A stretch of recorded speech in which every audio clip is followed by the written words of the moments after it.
भागवत महापुराण महात्म्य पहला अध्याय शुरू करने जा रही हूँ और आप लोग एकदम ध्यान से सुनिए और अपने मन को पापों से मुक्त करिए। जगत के सृष्टि कार्य में जो उत्पत्ति रक्षा कार्य में पालन शक्ति रूपा संहार कार्य में रौद्र रूपा है, संपूर्ण विश्व प्रपंच जिनके लिए क्रीड़ा स्वरूप है, जो परा पश्यंत मध्यमा तथा बैखरी वाणी में अभिव्यक्त होती है और जो ब्रह्मा विष्णु महेश्वर द्वारा निरंतर अपराधित है, वे प्रसन्न चित्त वाली देवी भगवती मेरी वाणी को अलंकृत करें।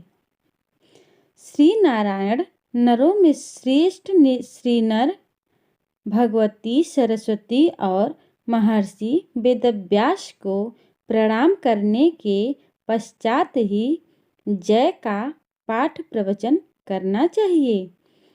ऋषिगण बोले, हे सुत जी, हे महामते, हे व्यास शिष्य, आप दीर्घजीवी हों। आप हम लोगों को नानाविध पुण्य प्रदायिनी एवं मनोहारिणी कथाएं सुनाते रहते हैं।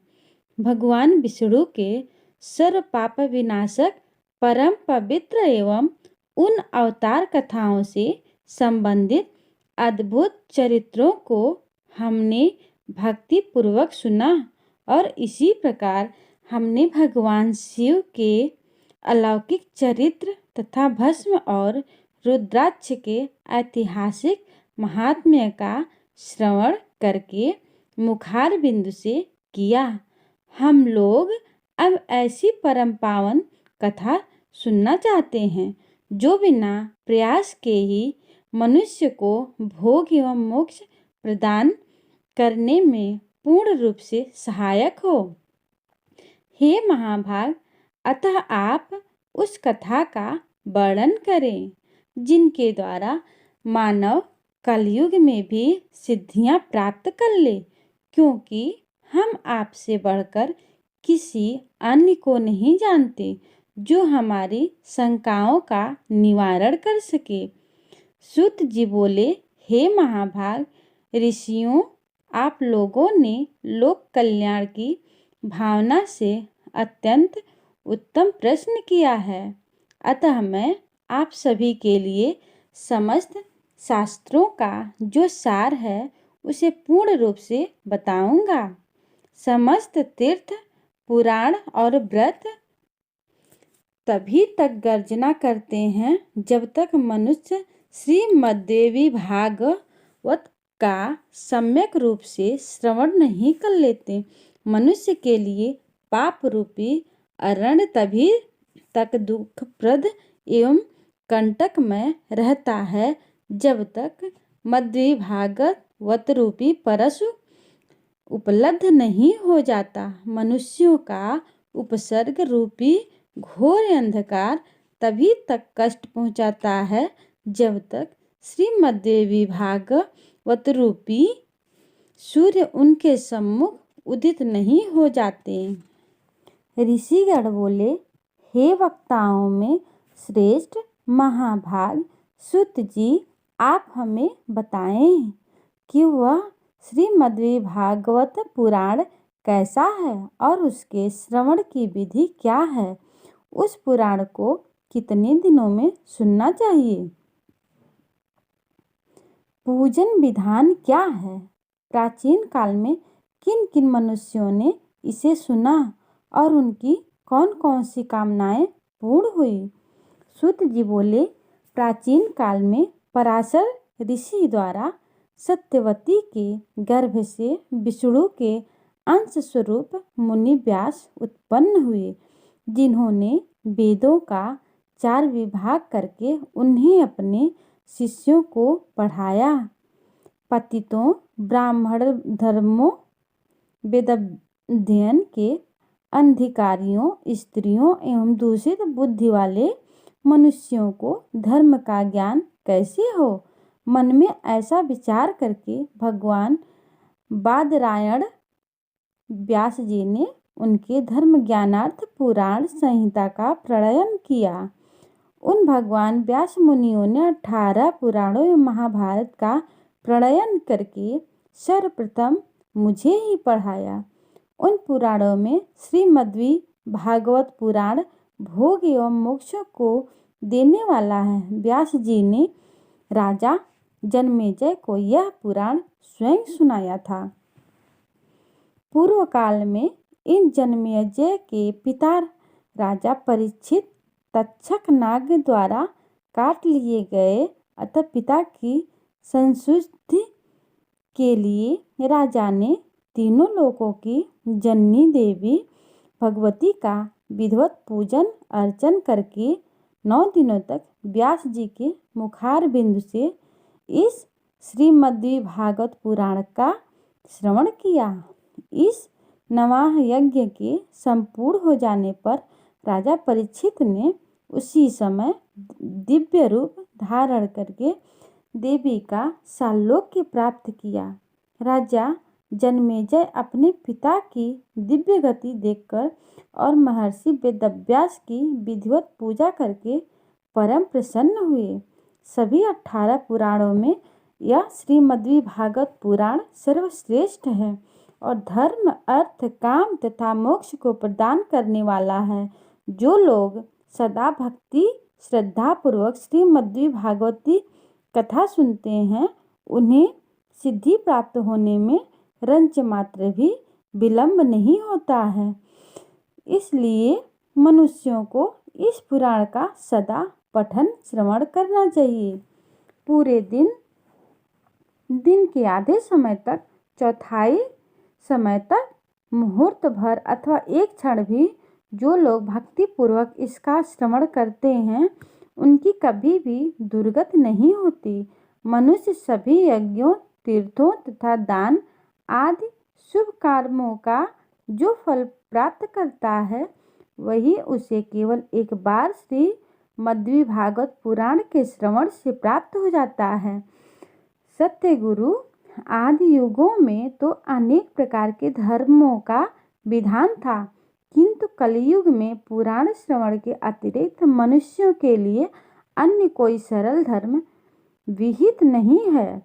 कलयुग में धर्म एवं सदाचार से रहित तथा अल्प आयु वाले मनुष्यों के कल्याणार्थ महर्षि वेदव्यास ने अमृत रस समय श्रीमद्भागवत नामक पुराण की रचना की। अमृत के पान से तो केवल एक ही मनुष्य अजर अमर होता है, किंतु भगवती का कथारूप अमृत संपूर्ण कुल को ही अजर अमर बना देता है।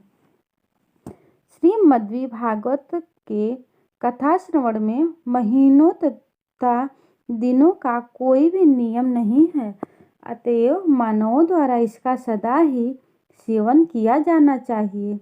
अश्विनी, चैत्र, माघ तथा आषाढ़ इन महीनों के चारों नवरात्रों में इस पुराण का श्रवण विशेष फल प्रदान करता है। अतएव श्रीमद्भागवत का यह नवा यज्ञ समस्त पुण्य कर्मों से अधिक फलदायक होने के कारण मनुष्य के लिए विशेष पुण्य प्रद कहा गया है। जो कलुषित हृदय वाले पापी, मूर्ख, मित्रद्रोही, वेदों की निंदा करने वाले, हिंसा में रत और नास्तिक मार्ग का अनुसरण करने वाले मनुष्य हैं, वे भी कलयुग में इस नवाह यज्ञ के अनुष्ठान से पवित्र हो जाते हैं। जो मनुष्य दूसरों के धन तथा पराई स्त्रियों के लिए लालायित रहते हैं, पाप के बोझ से दबे हुए हैं, गो ब्राह्मण देवताओं की भक्ति रहित हैं, वे भी इस नवा यज्ञ से शुद्ध हो जाते हैं। जो फल कठिन तपस्याओं, व्रतों, तीर्थ सेवन, अनेक विधि दान, नियमों, यज्ञों एवं जप आदि के करने से प्राप्त नहीं होता, वह फल मनुष्य के श्रीमद्भागवत के नवा यज्ञ से प्राप्त हो जाता है। हे विप्रो, गंगा, गया, काशी, नय, मिसारण्य, मथुरा, पुष्कर तथा बद्रीकांड की भी मनुष्य को उतना ही पवित्र नहीं कर पाते हैं जितना कि श्रीमद्भागवत का यह नवायज्ञ लोगों को पवित्र कर देता है। अतएव श्रीमद्भागवत पुराण सभी पुराणों में श्रेष्ठतम है। इसे धर्म, अर्थ, काम तथा मोक्ष की प्राप्ति का उत्तम साधन माना गया है। जो अश्विनी महीने के शुक्ल पक्ष में सूर्य के कन्या राशि में पहुंचने पर महाअष्टमी तीर्थ को स्वर्ण सिंहासन स्थित देवी के प्रीतिप्रद श्रीमद्भागवत ग्रंथ का पूजन करके उसे किसी योग्य ब्राह्मणों को श्रद्धापूर्वक देता है, वह देवी के परम पद को प्राप्त करता है। जो मनुष्य प्रतिदिन श्रीमद्भागवत पुराण के एक अथवा आधे श्लोक का भी भक्तिपूर्वक पाठ करता है, वह जगदम्बा का कृपा पात्र हो जाता है। महामारी से उत्पन्न उपद्रवों के भीषण भय तथा समस्त प्रकार के उत्पात, भूकंप, अतिवृष्टि, अनावृष्टि आदि इन श्रीमद्भागवत पुराण के श्रवण मात्र से विनष्ट हो जाते हैं। बाल ग्रहों तथा भूत प्रेत आदि से उत्पन्न भय इस श्रीमद्भागवत पुराण के श्रवण से बहुत दूसरे ही। जो व्यक्ति भक्ति भाव से देवी के इस भागवत पुराण का पाठ अथवा श्रवण करता है, वह धर्म, अर्थ, काम और मोक्ष प्राप्त कर लेता है। इस श्रीमद्भागवत पुराण के श्रवण से वसुदेव जी प्रसेन को खोजने के लिए गए हुए और बहुत समय न लौटे हुए अपने प्रिय पुत्र श्री कृष्ण को प्राप्त करके प्रसन्न हुए। जो मनुष्य भक्तिपूर्वक इस श्रीमद्भागवत पुराण की कथा को पढ़ता है तथा इसका श्रवण करता है, वह भोग तथा मोक्ष दोनों प्राप्त कर लेता है। अमृत स्वरूप इस श्रीमद्भागवत के श्रवण से पुत्रहीन मनुष्य पुत्रवान हो जाता है, दरिद्र व्यक्ति संपन्न हो जाता है तथा रोगग्रस्त मनुष्य रोग से मुक्त हो जाते हैं। वंध्या स्त्री और संतान वाली स्त्री अथवा वह स्त्री जिनकी संतान पैदा होकर मर जाती है, वे भी श्रीमद्भागवत पुराण सुनकर दीर्घ आयु वाला पुत्र प्राप्त करते हैं। जिस घर में नित्य श्रीमद्भागवत पुराण का पूजन किया जाता है, वह घर तीर्थ स्वरूप हो जाता है तथा उसमें निवास करने वाले लोगों के पापों का नाश हो जाता है। जो मनुष्य अष्टमी, नवमी तथा चतुर्दशी तिथियों को श्रद्धापूर्वक इससे पढ़ता या सुनता है, वह परम सिद्धि को प्राप्त करता है। इस श्रीमद्भागवत पुराण का पाठ करने वाला ब्राह्मण वेद वेत्ताओं में अग्रगण्य हो जाता है, क्षत्रिय राजा हो जाता है, वैश्य धन संपदा से संपन्न हो जाता और शूद्र भी इसके श्रवण मात्र से अपने कुल के बीच श्रेष्ठता प्राप्त कर लेता है। ये प्रथम अध्याय संपूर्ण हुआ।